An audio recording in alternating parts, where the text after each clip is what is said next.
નમસ્કાર મિત્રો, અમારી એબી ગુજરાતી ન્યૂઝ ચેનલમાં તમારું સ્વાગત છે। તો અત્યારે હાલની મોટી ખબર સામે આવી રહી છે।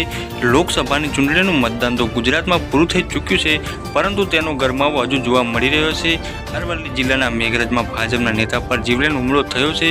પ્રદેશના નેતા હિમાંશુ પટેલની કાર ઉપર પથ્થરમારાની ઘટના પ્રકાશવામાં આવતા ખળભળાટ મચી જવા પામી છે।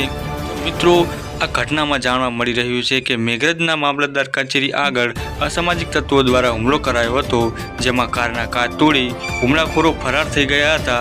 હુમલાની ઘટનામાં હિમાંશુ પટેલને ઈજાઓ પણ થઈ હોવાનું જાણવા મળ્યું છે। હિચકારા હુમલાની ઘટનાને લઈને ભાજપના આગેવાનો ઘટના સ્થળે દોડી પહોંચ્યા હતા। તો જી હા મિત્રો, આ ઘટનાની માહિતી મળતા જ મેઘરજ પોલીસ ઘટના સ્થળે પહોંચીને આગળની કાર્યવાહી હાથ ધરી હતી।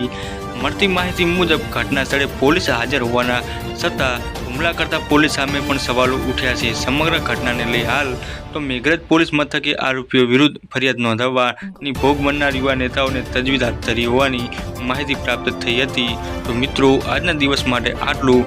વધુ માહિતી માટે અમારી યુટ્યુબ ચેનલ પર બન્યા રહો અને તેને લાઇક, શેર અને સબસ્ક્રાઈબ કરવાનું ના ભૂલતા।